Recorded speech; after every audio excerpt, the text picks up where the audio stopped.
بسم الله الرحمن الرحيم. يا أيها الذين آمنوا كتب عليكم الصيام كما كتب على الذين من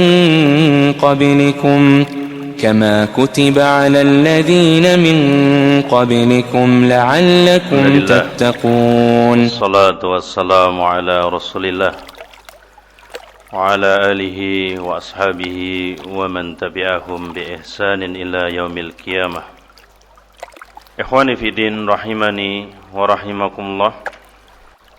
Kemudian yang ketiga, as-sawmu yab'asu ala al-'adfi ala al-masakin was-su'uri bi'alamihim li'anna as-sha'im yaduku alam ju' wal atas. Dengan berpuasa itu membangkitkan rasa belas kasih, rasa kecintaan terhadap orang-orang miskin dan orang-orang tidak mampu. Iya. Karena dia mengalami sendiri, ikut merasakan bagaimana menjadi orang-orang yang dalam keadaan lapar dan dahaga, kemudian penuh kesengsaraan harus menahan dari makanan ini, makanan itu, dari keinginan ini dan keinginan itu, dari syahwat-syahwat yang lainnya. Iya. Dan itu dirasakan oleh orang-orang miskin, orang-orang du'afa, orang-orang lemah, orang-orang fakir.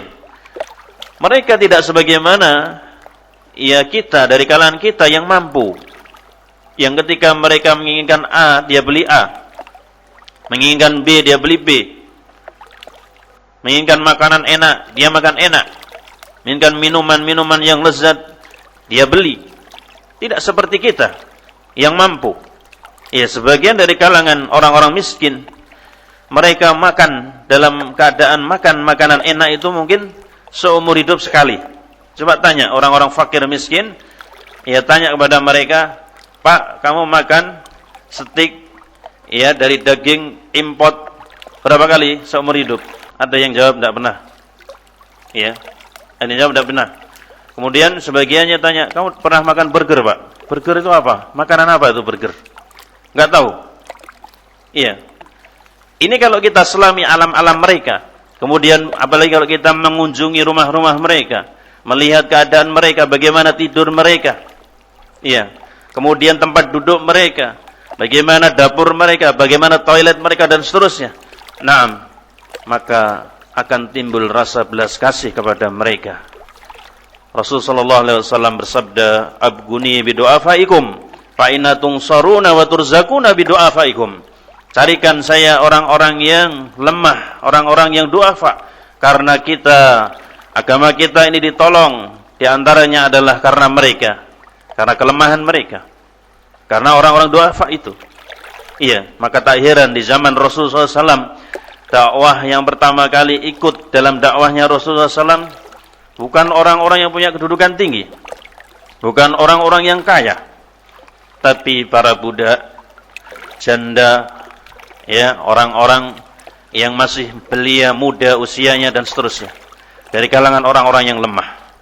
Maka ya fidina azakullah, dengan berpuasa menumbuhkan kepada diri-diri kita rasa belas kasih kepada orang-orang miskin yang mereka memerlukan uluran tangan kita, yang kita bisa merasakan bagaimana keadaan mereka, tidak dalam keadaan mikirkan diri-diri kita sendiri, akan tapi kita bisa merasakan alam mereka, kemudian merasakan bagaimana ketika dalam keadaan lapar dahaga, ketika dalam keadaan tersiksa, ketika menginginkan itu tapi tidak boleh, ketika menginginkan ini tapi tidak boleh.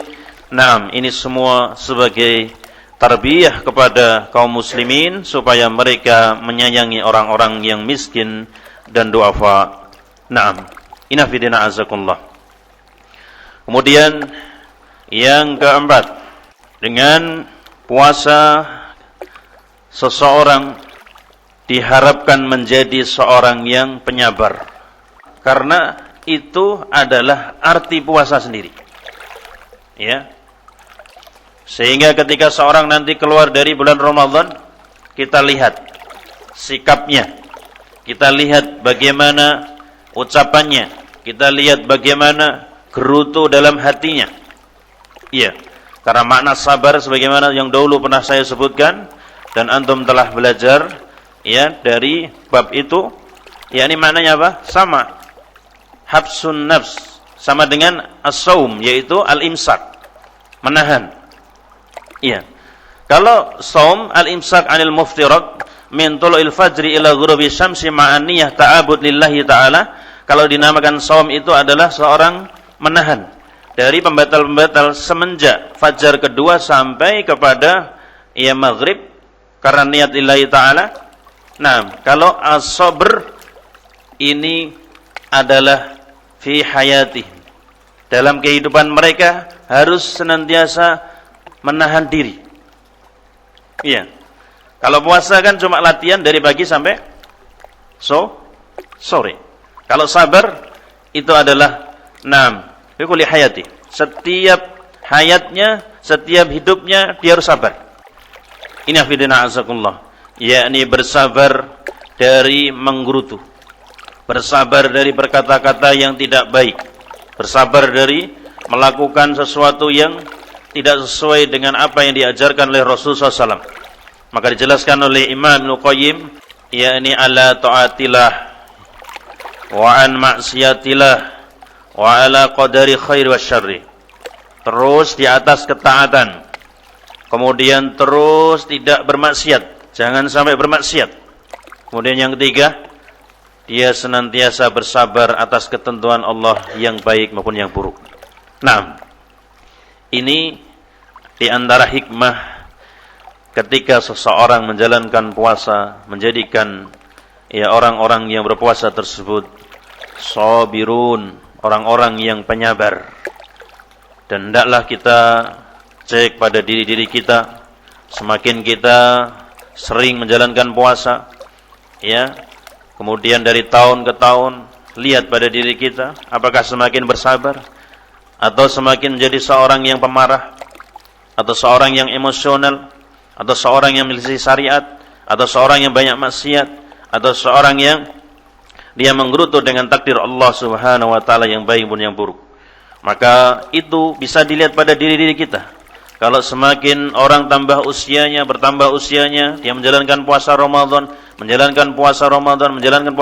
atau puasa-puasa sunnah lainnya, kemudian dia semakin menjadi orang-orang yang penyabar, orang-orang yang sedikit sekali salahnya, ya, orang-orang yang sedikit sekali yakni jatuh dalam ketidaktaatan, akan tapi senantiasa mentaati Allah Subhanahu wa taala. Kemudian menjadi orang-orang yang ridha dengan ketentuan Allah, bahkan bersyukur dengan ketentuan Allah Subhanahu wa taala. Maka tujuan dan hikmah disyariatkan puasa pada diri-diri kita ya insyaallah tercapai. Nah, inafidina azakumullah. يا أيها الذين آمنوا كتب عليكم الصيام كما